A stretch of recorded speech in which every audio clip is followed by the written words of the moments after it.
வெறுப்புன்னா நரசிம்மருடைய திருவடிகளை நமக்கு காட்டும் மலை திருமலை. நரசிம்மர் திருவடிகளை எங்கே காட்டுகிறதுன்னா, கொஞ்சம் ஸ்ரீனிவாச கல்யாணத்துக்கு போவோம். ஸ்ரீனிவாசனுக்கும் பத்மாவதிக்கும் திருமணம் நிச்சயமாயிடுத்து. அந்த திருமணத்துக்கு 30 முக்கோடி தேவர்கள் வந்தார்கள், 66 கோடி அசுரர்கள் வந்தார்கள், ரிஷிகள் வந்தார்கள். வந்தவாளுக்கெல்லாம் தளிகை பண்ணணும், எல்லாம் பண்ணணும். அப்போதான் பிரம்மா கேட்டார், வந்தவாளுக்கெல்லாம் எங்கே இது உபச்சாரம் பண்ணுறதுன்னார்.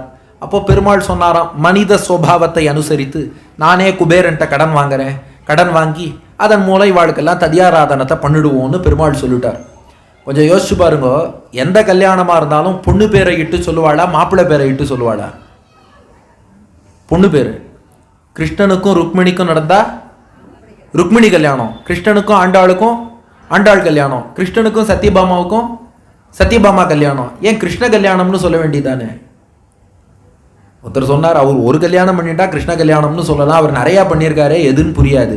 சரி, அப்போ ராமனுக்கும் சீதைக்கும் நடந்தது ஏன் ராம கல்யாணம்னு சொல்லலாமே? அவர் பாவம் ஒரு கல்யாணம் தானே பண்ணிட்டார். லக்ஷ்மிக்கும் நாராயணனுக்கும் லக்ஷ்மி கல்யாணம், ஆண்டாளுக்கும் ரங்கமன்னாருக்கும் ஆண்டாள் திருக்கல்யாணம்.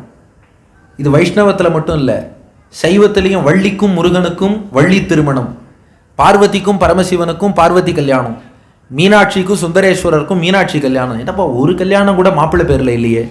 ஒரே ஒரு கல்யாணம், ஸ்ரீனிவாச கல்யாணம். இது மட்டும் மாப்பிள்ளை பேர். இதே பத்மாவதி கல்யாணம்னு சொல்லாமல் ஏன் ஸ்ரீனிவாச கல்யாணம்னு சொல்கிறா? அது ஒருத்தர் சொன்னார், இல்லை ஸ்ரீன்னு லக்ஷ்மி பேர் அதிலேயே வந்துருச்சு. இல்லை, அதை விட சுவாரஸ்யமான ஒரு அர்த்தம் இருக்குது. எல்லா கல்யாணமும் பெண் வீட்டார் தான் கடன் வாங்கி ஸ்பான்சர் பண்ணி பண்ணுறா.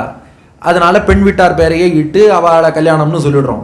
ஆனால் ஸ்ரீனிவாச கல்யாணத்துக்கு மாப்பிள்ளை தான் கடன் வாங்கி ஸ்பான்சர் பண்ணியிருக்காரு. அதனால யார் ஸ்பான்சர் பண்ணுறாளோ அவள் பேரை போட்டுடணும். ஸ்ரீனிவாசனே ஸ்பான்சர் பண்ண கல்யாணம் ஸ்ரீனிவாச கல்யாணம்.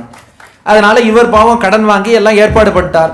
இத்தனை பேருக்கு யார் தளிகை பண்ணுறதுன்னா, ஆச்சாரமான ஒரு நபர் தான் சமையல் பண்ணணும். அதனால அக்னி தேவன், அக்னி தான் சுத்தமானவன். அதனால அக்னிகிட்ட நடப்பாக்கத்தை ஒப்படைச்சாச்சு. அக்னி தேவன் என்ன பண்ணா, சுவாமி புஷ்கரிணி தீர்த்தத்தில் அரிசி வடிக்கிறான். திருமலையில் உள்ள அந்த பொய்கைகள்லாம் இருக்கு இல்லையா, அதையே பாத்திரங்களாக ஆக்கியாச்சு. அக்னி அப்படியே கீழே போய் எரிஞ்சான்னா அங்கங்கே அந்த பொருள்லாம் தயாராகிடும். சுவாமி புஷ்கரிணியில் அரிசி வடித்தான், பாபநாசத்தில் பருப்பு, ஆகாஷ கங்கையில் சக்கர பொங்கல், தேவ தீர்த்தத்தில் கதம்பம், பாண்டு தீர்த்தத்தில் சாத்தமுது ரசம், குமாரதாரிகா தீர்த்தத்தில் பக்ஷணங்கள், இப்படி எல்லாம் அக்னி தயாரிச்சுட்டான். இப்போ எல்லாரும் சாப்பிடணும். அப்போது பிரம்மா சொன்னாராம், சாப்பிடணும்னா முதல்ல பெருமாளுக்கு கண்டருளை பண்ணிவிட்டு தான் சாப்பிடணும். ஸ்ரீனிவாசன்ட்ட கேட்டார், எந்த பெருமாள்கிட்ட கண்டருளை பண்ணுறதுன்னு கேட்டார். இவரே பெருமாள் தான், ஆனால் அவர் ஒரு முன்னுதாரணமாக தான் ஒரு பெருமாளை ஆராதித்து அவருக்கு பிரசாதம் கண்டருளை பண்ணிவிட்டு தான் சாப்பிடணும். கிருஷ்ணன் சொல்கிறான் கீதையில், இறைவனுக்கு அர்ப்பணிக்காமல் நிவேதனம் பண்ணாமல் தான் மட்டும் சாப்பிட்டா அவன் சாப்பாடு சாப்பிடல, பாப்பத்தை சாப்பிட்றான்னு அர்த்தம்னு. அதனால பெருமாளுக்கு கண்டருளை பண்ணணும். யாருக்கு சமர்ப்பிப்பதுன்னு கேட்டார் பிரம்மா. அப்போ ஸ்ரீனிவாசன் சொன்னாராம், அகோபில நரசிம்மர் தான் என்னுடைய குலதெய்வம், அகோபில நரசிம்மரை வேண்டி அவருக்கு சமர்ப்பிப்போம்னார். அதனால அகோபிலத்தில் உள்ள நரசிம்மர் திருவேங்கடமலைக்கு வந்தார், அவருக்கு பிரசாதம் சமர்ப்பிக்கப்பட்டது. அதுக்கப்புறம் அதை எல்லோரும் உட்கொண்டார்கள். அதனால தான் திருமலையில மலைக்கு மேல நரசிம்மர் இன்றும் எழுந்தருளி இருக்கிறார். வடக்கு பிராகாரத்தில் அப்படி சுத்தி வந்தா அந்த நரசிம்மரை நாமும் சேவிக்கலாம். அவர் தான் திருமலையப்பனை என்னுடைய குலதெய்வம் என்று அங்கீகரித்து ஏற்றுக்கொண்டார். அப்போ அந்த நரசிம்மருக்கு என்ன பேரு? கண்ணன்.